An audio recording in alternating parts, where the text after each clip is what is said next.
Welcome back, everyone, to another episode of Tevora Talks. I am your host, Cash, joined as always by my co-host and partner in cybercrime, Matt Mosley. How you doing? A lot of pleasure, man. It's Friday. Yeah, it's been a long time. I'm super excited to be back in the office. Yeah. Haven't seen Cash in over a year.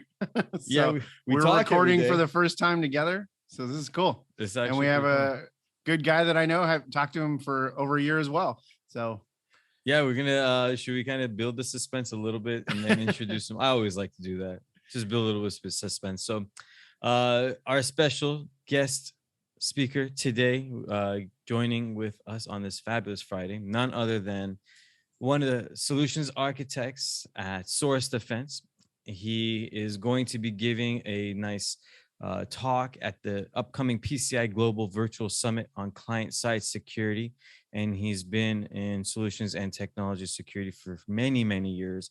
Without further ado, I guess, can we drum roll? Should we do a drum roll? Drum roll, please.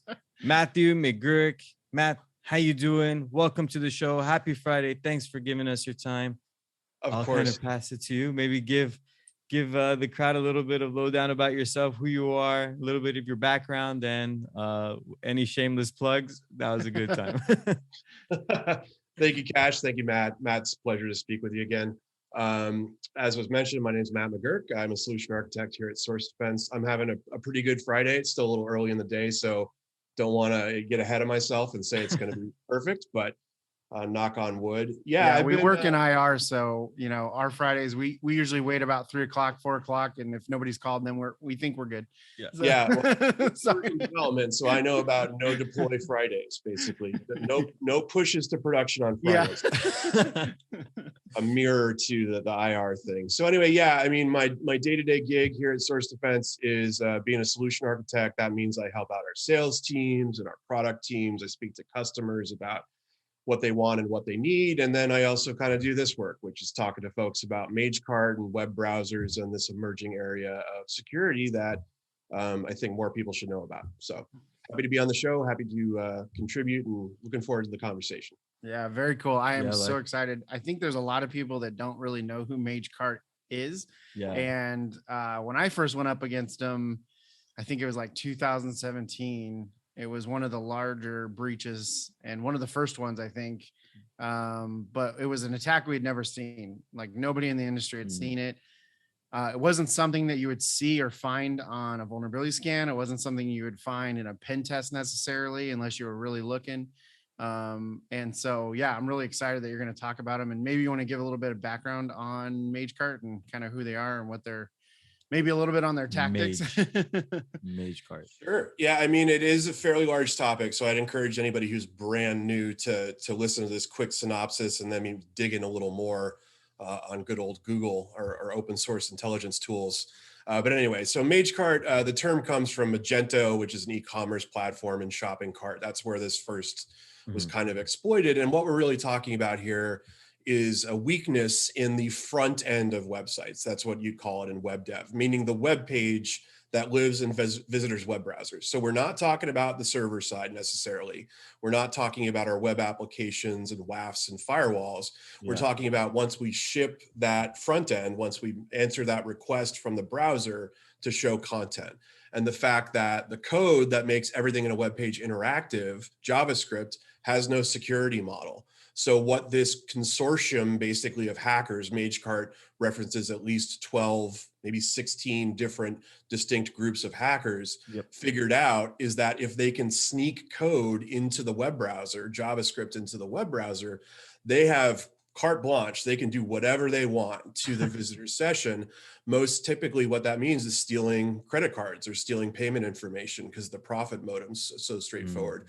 And because that's happening between the web page on someone's computer and wherever the attackers want to exfiltrate the data, from a security perspective, this is kind of silent and invisible, which as Matt was saying, this is why it wouldn't show up in a typical scan. It wouldn't be something that an incident response team would, 5-6 years ago, would necessarily be thinking about looking for, because it's just kind of under the radar. It's a cousin to cross-site scripting or something similar, but it is its own novel and kind of terrible thing. So definitely, yeah. Yeah, when we were dealing with it back then, like I said, it was kind of one of the first things that first time I'd ever seen it. And I was working, it was a pretty, like I said, pretty large breach. We had 3 different teams, 3 different companies. It was Tevora, IBM, Protivity, and I think even Forgenics. So 4 different incident response teams working on it. Wow, and it was, we finally, all hands on deck. Yeah, definitely. And we finally found it hidden third-party JavaScript. So the company was loading in this chat module. Okay. And then the chat module was calling scripts that were back on the third-party server. Yeah. And then on the third-party server, there was callbacks to outside JavaScript that was I think it was like base 64 encoded and or some sort of encoding that we had to kind of decode a little bit to figure out what was going on. But like you said, it was scraping credit card data, and it was hidden so well that if you didn't know what you were looking for and you weren't monitoring your connections on your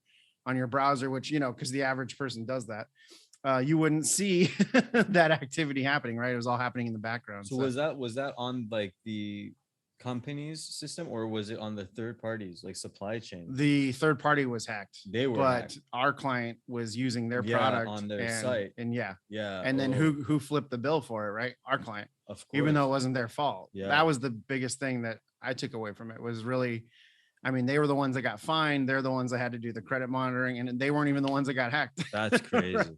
So. That is one of the most interesting parts of this whole attack, is that the responsibility does fall on the company who introduces the breach, I guess, into the visitor's browser, is one way to describe it. So if I run a website that sells shoes and I decide to integrate a marketing tool, what that means is I'm instructing my visitor's web browser to go grab code from that marketing tool's web servers. Mm-hmm. And so your first thought, kind of as a more engineering security perspective, is, well, what do I kind of care if another person's web server gets hacked into? It sounds like their problem.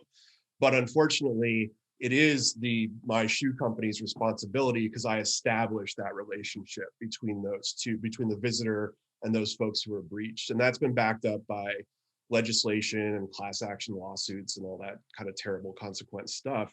Sometimes I make the metaphor joke that it's kind of like the vampire situation. If you invite a vampire into your house, you are kind of responsible for whatever that vampire does once they're in there. Right. You just have to be inviting that monster into your visitor's web browser, unfortunately. It's kind of like what I talk about. It's like you have to build on your analogy, you have to be in charge of making sure that person's not a vampire before you let them in your house, right? Yep. And I guess that's the hardest part, because how can you audit these third parties that you want? I mean, some websites, like they have hundreds of analytical tools and different things that they just New Relic, Google Analytics, jQuery, tons. I mean, tons of stuff, right? But I think that's where, and this is what I like so much about Source Defense, and shameless plug, but whatever, we have Source Defense here. But this is what plug their away. Product does, and I think it's good that people understand that. And if you don't want to listen to us plug it, fine, but check it out. So Matt, if you want to kind of explain what Source Defense does and why you guys exist, it's for this. This is one of those very reasons, right? Exactly, this is the primary reason. And I'll frame it as, like I said, kind of the mechanical parts of it, because I think the engineering we put into it it's interesting on its face without being a product. Our founders came from third-party tools and security. They kind of saw this coming down the pike and decided to form a startup around it. And the basic idea is sandboxing and isolation. You want to put this code on the fly inside the web page into a kind of sandbox, and then evaluate its behavior and filter out bad and allow good, just like a very old school firewall rule.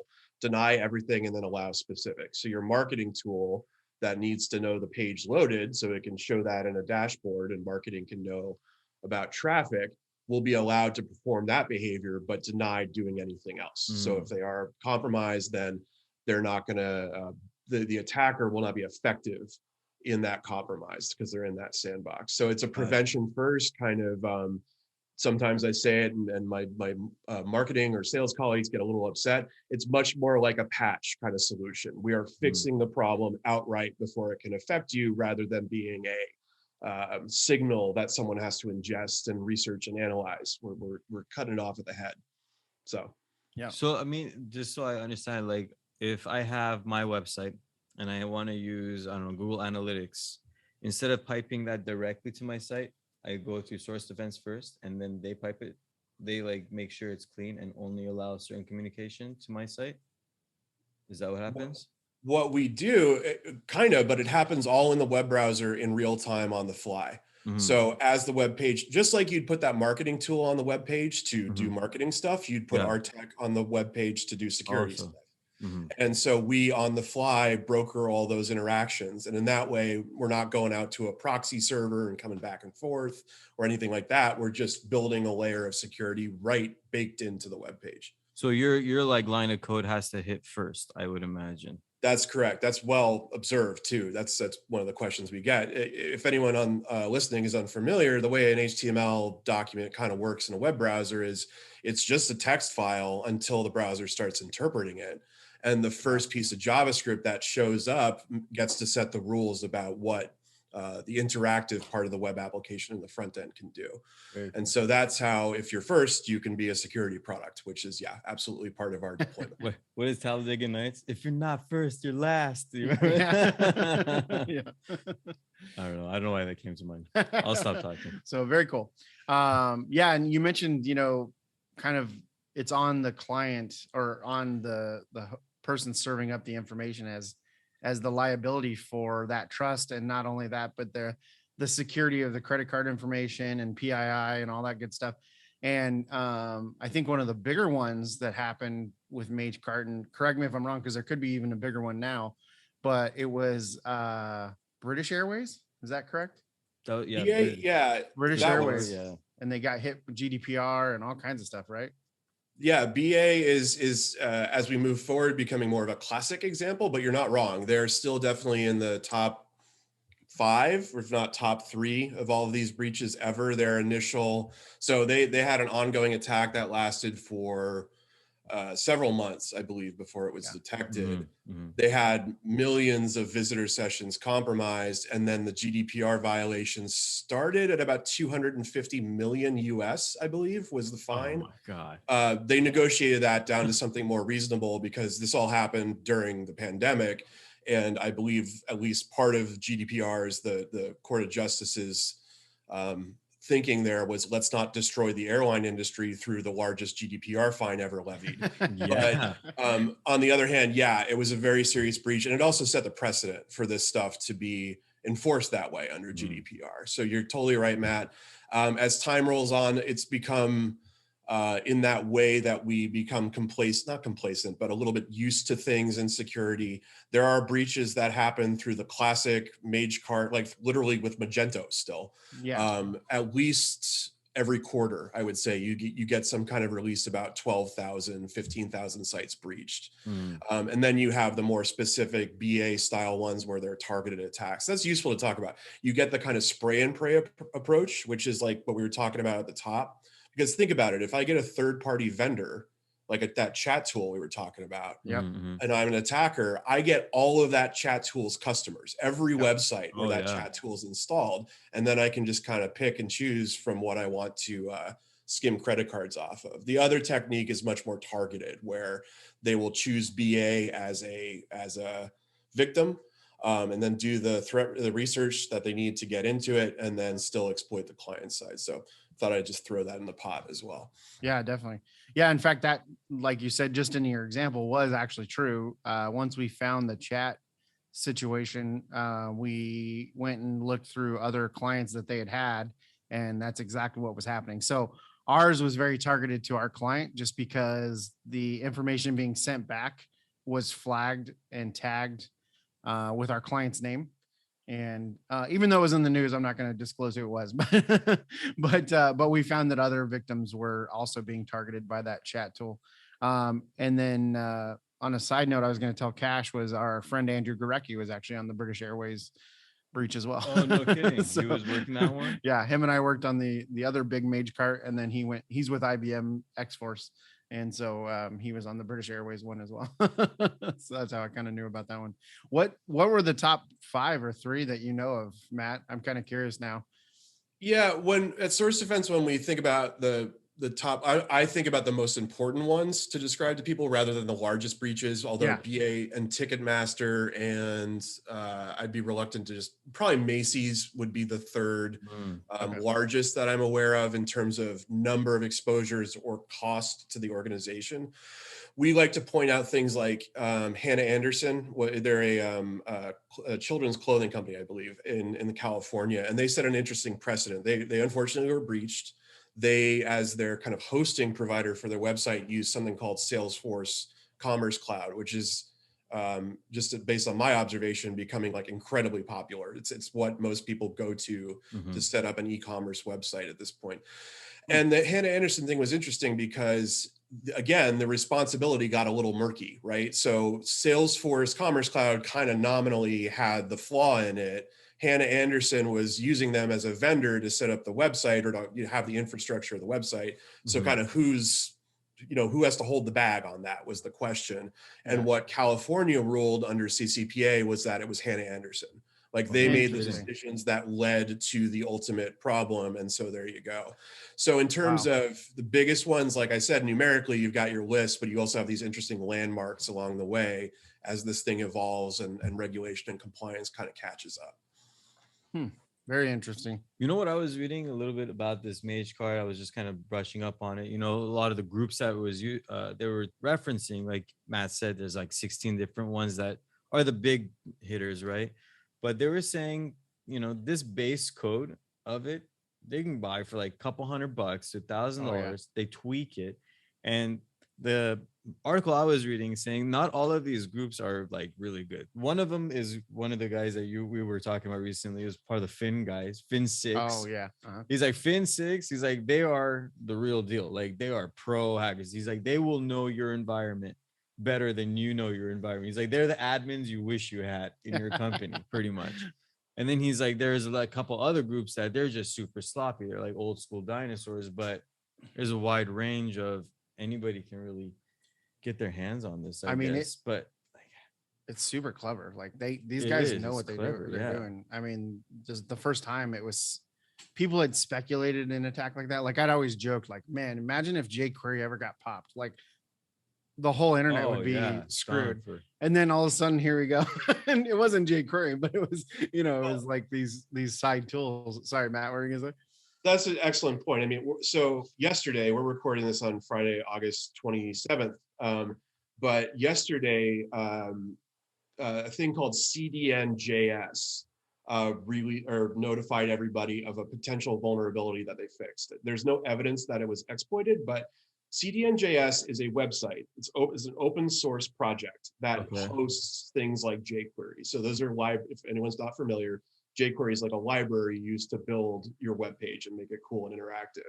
CDN.js, their goal is to host those libraries so that people who are not, maybe don't have the resources to host a really robust CDN, or their goal is just to further software development. So basically what you've got is this big semi-public repository where anyone can point their website at to pull in jQuery into their production websites. So I think you see where this is going. Yeah. The problem is if that website, CDN.js, gets compromised, the attacker gets every single person who's referencing it. And the actual exploit, which I guess wasn't ever abused, is what CDN.js is claiming, was kind of a very old school like path traversal thing. Like they figured out if we push something to GitHub and have a bunch of double periods in it to get back up to root, we can put something wherever we want on the web server. And so fortunately, there was no consequence from that as far as we know, but that's the kind of thing folks need to think about with this stuff. If I can get into a position where I can poison the well, so to speak, I can be very successful in my attack. Yeah, it's just crazy. And I know, like, from being PCI and being a PFI, a lot of the stuff that I deal with is e-commerce breaches, right? Not so much the physical cards anymore. But in the European Union, even though I'm not able to operate there as a PFI, but I hear from other PFIs that primarily, I think it's like 99% of their stuff is e-commerce breaches. And it's this type of breach stuff. And I don't know how Source Defense does in Europe, but this is something that if you're a major e-commerce store, this is something that you definitely need to look into and really pay attention to. And I'm talking to Newegg and Amazon and all those people because at any moment this stuff could pop in there. There's so many third parties that these people use. I mean, especially when I'm doing the investigations, right? And if it's e-commerce, the first thing I'm diving into is all the third party JS that they have on their website. That is the absolute first thing I do, right? I load up the page, do the view source. I start clicking on the JS one by one, and I'm looking at the code. And I mean, these even small companies can load 20, 30 different external JavaScript files. And it's a nightmare to try and deal with, when you're investigating how the breach is happening. And I can't even imagine what the larger companies have. I mean, I can't imagine, but yeah, it's tons of little tools. And trying to consolidate all that code. And then you have legitimate base 64 encoded stuff because they're trying to make the files even smaller because they're trying to, work on efficiency to get it loaded on the page.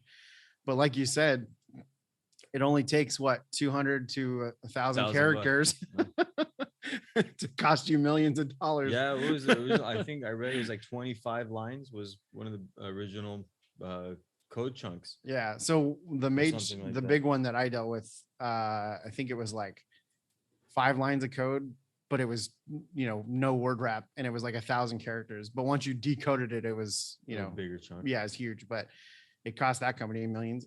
So what's the lessons learned here, Matt? What were some suggestions that you got, or what should we be on the lookout? What are the new trends that you see out there? Yeah, I think, suggestions are, so when I started doing this about 3 years ago, everyone I spoke to was pretty much brand new. I would say 95% of the people I spoke to about this, it was a brand new subject. Still today, 3 years later, 60-40 or something, 60% new concept, 40%, hey, we know about it, but we're not maybe aggressively tackling it. I think the most important thing for anybody to do is educate themselves. You need to know about this. Often the security part of an organization and the marketing or digital media or website team basically don't speak to each other about this topic. It's not something, marketing's throwing hundreds of tools at the website. If you want to see a really extreme example, check out one of the major league sports teams or sports leagues here in the States. They will have hundreds of tools because they want to sell you hats and jerseys basically. But anyway, there's a separation of concerns there in organizations. And I think people need to start having that conversation about, is this cool, what marketing's doing, so on and so forth. The other trend that maybe, just to pivot a little bit, is outside of an attack or even a security context, although it still falls under a kind of general risk and taking care of things umbrella, which is that there are problems associated with integrating these third-party tools, even if they don't get breached, even if there's no point of ingress for an attacker. There's a thing going on right as of this recording with a bank called Ally Bank in Connecticut, which also happens to be where I am right now. And Ally Bank sent out a notification to all their customers saying I think it was January of 2021, we installed a bunch of marketing tools by accident, I suppose, on the login page of our web app. So basically we exposed your username and passwords to all of our marketing partners, and we've since remediated that and so on and so forth. But if you're one of those banking, so basically what we're saying here is if Google Analytics is on that login page, because it's JavaScript, because JavaScript lets anybody do whatever they want in the web browser, there's no reason Google Analytics can't just siphon off that information. I'm not trying to make a claim about what Google is or isn't doing, but you have marketing tools that are there to help your marketing team collect more information about your visitors. Right. You really don't want that kind of tool sitting on a page with PI, personal information, or et cetera. Yeah. That Ally Bank case illustrates what I think people need to think about, which is not just the security problem, et cetera, but when I install these, am I introducing a big problem for my company that is, now going to the Connecticut State Legislature, And it is also probably going to lead to a class action lawsuit. In my research, I landed on a law firm's website, which is like, do you want to talk about Ally Bank? Fill out your contact information. So I don't mean to make light of it. Of course, that's a difficult situation for the bank and the customers, but hopefully more education about just the compliance or the general data security can help alleviate that situation in the future or prevent it. Oh, absolutely. Sure. I mean, I worked for a pretty large manufacturer, and the disconnect between security and marketing, in fact, there's no connection. Oh, yeah. Right. There's no connection. But the fact that you try to establish that line of communication and you try to educate them on kind of the risks associated with what they're doing, it just goes in one ear and out the other if you even get their time to talk to them. One of the big problems that we had was asset management. You had these marketing guys with great marketing. I mean, I think they're one of the best advertising companies in the world that would spin up these websites, subdomains and everything. And then we, as a security team who were supposed to kind of protect these things, we had no idea they even existed, right? Because anybody can spin up any domain and brand it with our branding, and then go out there and put it out there and put, like you said, put it out these marketing tools, and who knows what gets put on there. And then all of a sudden now we're trying to protect that reputation, that brand, and we have no idea what's being out, going on. And so it's a struggle, and it's one that I don't think is going to go away, but hopefully anybody listening to this can hear that and understand and start, like you said, educate themselves and know that this is something that you need to take serious, and maybe have that discussion with your marketing team, especially for web stuff. It's always the marketing. Where did I read recently another thing about marketing team where like something about Elon Musk, the reason he doesn't use a marketing team is because they inhibit like evolution. They inhibit creativity. Oh, really? Yeah, because they only want you to create a product that the consumer will buy. Oh. So like they drive focus towards only a specific desire of theirs. I mean, not related to what we're talking about, but marketing teams are the roots. Yeah, because they probably would tell him like nobody really wants to buy a flamethrower, Elon Musk, but but he wanted to create it. Or Tesla tequila, I don't know. Maybe. I think the other issue there is that now Elon Musk is inhibited by the Securities and Exchange Commission from what he can say. So, as long as he keeps, I got to do my plug, right? I don't know. I'm just saying maybe the marketing team can more favors as potentially. Dogecoin, no.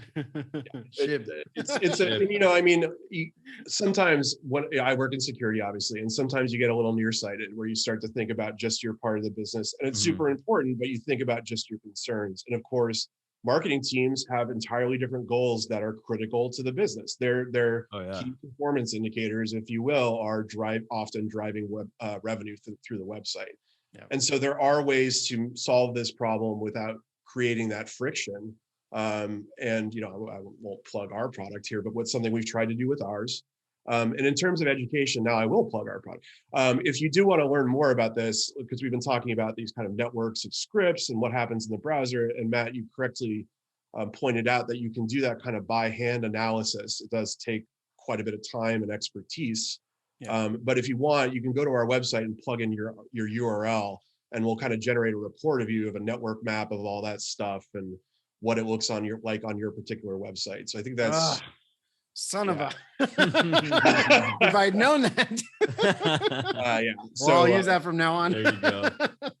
Well, we should what else talk do you have about on your website? You mentioned you have daily blogs, is that correct? Or weekly blogs? Weekly, at least weekly, and we're going to be increasing that. Either myself or my colleague Randy Pazek, who's another engineer here, try to put up every week something about Magecart, some new research or something else, and they're not clickbaity kind of 200-word things. They're substantive and informative. So follow us for part 2. Are all of the tools that you're using on your website okay? Well, we eat our own dog food. We have our tool installed on our website, so I don't want to invite anything, but if you want to check it out, go for it. Yeah, there it is. Well, awesome. Hopefully there is a little bit of light at the end of the tunnel. So I always kind of try to see the positive, but then, you work in incident response. Yeah, and then it's like, no, there's no more hope. But do you see any light at the end of the tunnel in our constant battle against cybercrime, or at least in the e-commerce side of the world? Well, against cybercrime, maybe one day we'll live in a crime-free utopia. The cynic in me says probably not. Sake of job security, I kind of hope not. I know, we're good. I think we'll continue to get better at this. I think there's the other side of the table that is doing the exact same thing, that is trying to get better at cracking into stuff and being malicious. But, you know, I believe in the long term that justice will prevail and all that good stuff. And we'll keep working as hard as we can to contribute to that fight, I think. Very cool. Awesome. Well, there you have it. Yeah, that was everything you need to know about how e-commerce got popped, more or less, and Magecart. So, and how to protect yourself. Now you know. We'll definitely drop some links on how you can go read up on all the good thing Matt and his team do publish, put out there, and help us secure our environment. Any last words, any last plugs that you want to drop on our beautiful 2 listeners that are still listening? Possibly sleep by now, but we'll never know. No, I think I've taken up my fair share of promotion, but I do want to thank you guys for the time. It's been a pleasure speaking with you, Matt. You know, we worked together before. Hopefully we'll do it again. Yeah, I guess that's where I'll wrap it up. I hope you guys have a good Friday too. Very cool. Thanks, Matt. Appreciate it. Yes, thanks for everybody coming down. We appreciate your time. Our listeners, thank you so much. If you are still listening, if you find us somehow, I will promise I will send you some free cool stuff. Follow, subscribe, like us, send us comments, suggestions. We're here. And with that said, any final words, Mr. Mosley? That's it. All right. It's been real. Happy Friday, and till next time.